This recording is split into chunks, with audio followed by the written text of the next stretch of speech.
everyone, and welcome to the Room of Requirement. My name is Megan, and I have over 25 years of occult and esoteric study and practice. And today I'm going to be talking about the transformative journey of ego death. So, the ego death can happen as one big ego death, which is like a complete spiritual awakening and enlightenment, or they can happen in little bits and pieces, and you could have numerous ones throughout your spiritual journey. So I've had numerous ego deaths throughout my spiritual journey, and then I had a really big ego death when I had a Kundalini awakening. So I want to talk about what this is so that you can understand what an ego death is and how it happens. Okay, so understanding ego death. Ego death refers to a transformative psychological phenomenon where an individual's self-identity or ego undergoes a profound change or dissolution. This concept is often associated with spiritual experiences, mystical practices, and certain psychological therapies. It is characterized by a loss of the sense of self, leading to a state where the boundaries between the self and the universe blur, often resulting in a feeling of oneness with all existence. The role of ego death in spiritual journeys.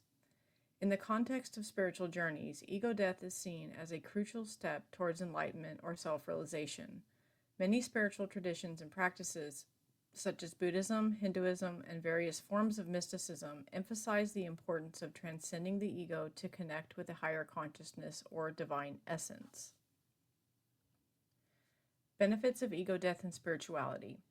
Enhance self-understanding. By dissolving the ego, individuals may gain a deeper understanding of their true nature, free from societal constructs and personal biases. Increase compassion and empathy. As the boundaries of self dissolve, there is often a heightened sense of connection with others and the universe, fostering compassion and empathy. Decreased attachment to materialism. Ego death can lead to a diminished attachment to material possessions and superficial desires, promoting a simpler and more meaningful lifestyle. Inner peace and contentment. Letting go of ego-driven fears and insecurities can result in profound sense of peace and contentment. So these can happen from varying different degrees and levels of intensity. Sometimes an ego death will even lead to a dark night of the soul. And it also can lead to heightened states of awareness, and they last for varying different degrees. And so I've had the gambit of these throughout my spiritual practice and journey. You can also have them, just people that aren't practicing any kind of spiritual practices or anything like that, they can just spontaneously have one all of a sudden, and then it actually kicks off their spiritual journey and sets them on the trail of seeking and trying to figure out what happened to them. So more than likely that will be the case, where somebody just all of a sudden just has this moment of realization. And this can come in from various different reasons, like paranormal experiences, past life regressions, past life memories that spontaneously come in. There's all these different ways that this can happen to people. Okay, so ego death and mysticism. Mysticism is the pursuit of achieving a direct personal experience of the divine or ultimate reality. Ego death plays a significant role in mysticism by enabling practitioners to transcend their individual selves and experience a union with the divine. Mystical experiences and ego death.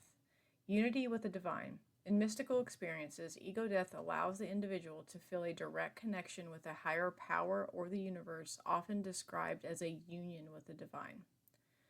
Timelessness and spacelessness. Mystical experiences often transcend time and space, where the dissolution of the ego leads to a perception that goes beyond ordinary reality. Expanded consciousness. Ego death can result in the expanded state of consciousness, where individuals perceive truths and insights that were previously inaccessible. So ego death is often instantaneous realization that you are not true, that You are not truly the things you've identified with, and the ego or sense of self you've created in your mind is a fabrication. In some instances, it can offer a profound feeling of peace and connectedness with all that is, as the walls of separation and the ego create some crumbling. So, in various different forms of this, depending on how you have it, it can cause someone to almost even go into a psychosis. So they can have what we call a spiritual psychosis, is where you cannot tell reality from the dream world, or they're bouncing back and forth between 3D reality and the astral realms. And so it can even cause, like, I said, paranormal experiences. And then if you have like an out of body experience or any kind of parasomnia, like sleep paralysis, night terrors, sleep talking, sleepwalking, those are all paranormal experiences. So all of this stuff is like really tied in together. You cannot have one without the other. And when you go down your spiritual path, you're going to have all of these different things that start to pop up. And so if you don't understand what's going on, you can't make the connections. And ego deaths can result as a symptom of, or something that causes you to then seek and try to figure out what's going on with you and the world around you. And it's scary because when you're trying to explain what an ego death is to someone that has never experienced it before, they're going to look at you like you're crazy because, and I think a lot of people get misdiagnosed with mental illnesses because of varying forms of this. And it's really sad because it can come off almost like as a spiritual psychosis, especially for someone who isn't practicing any kind of spiritual practices, isn't aware of these things, has no foundational or prior knowledge of any of these things. And it can really cause some serious problems in some people if they don't understand what is going on. And I've seen this time and time and time again, with my students and various different people that would come to me, and they're just completely distraught. They don't know who they are anymore. They don't identify with anybody anymore. And it just creates this whirlwind of like anxiety and then eventually depression. So that's why I wanted to do this video, so that you could understand that what's happening to you is completely normal, and it is just something that you needed on your journey to propel you further. It's almost kind of like a kick in the pants too sometimes with some people, so that it can, help them elevate themselves and their awareness on a higher level. Okay, so in some cases, especially if your ego resists the death, the experience can be very scary and result in a sense of detachment or disassociation. Often a complete loss of the subjective self-identity occurs, causing depression, anxiety, and fear. But the more in touch one is with their spiritual core, the easier the awakening will be. Ultimately, ego deaths are not a casual experience, but rather quite the opposite. It changes the course of people's lives entirely.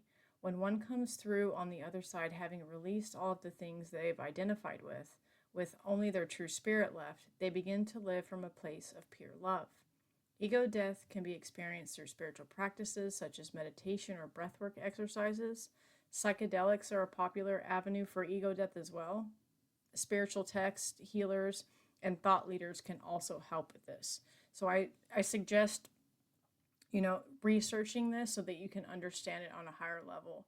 And so the thing with the psychedelics, we'll always hear those stories of people that will have an ibogaine, ketamine, DMT, ayahuasca, all those types of things, psilocybin, and then will have these massive experiences, and they will experience an ego death in an astronomical intensity, and then it changes their whole perception. But for the most part, when you're on a spiritual path, you will have little mini versions of these.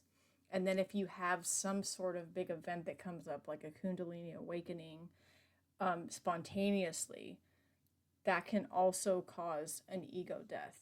So I've heard people talk about several different levels of this and intensities. So I just wanted people to be mindful of exactly what's happening and what the symptoms are, and that so that they know, you know, you're not crazy. You're just having this experience of this ego death because you needed that to propel you further on your path. So, how ego death happens. Ego deaths are different for everyone. Some common reasons for triggers for ego death include psychedelics, certain meditations, sound baths, as well as out of body experiences.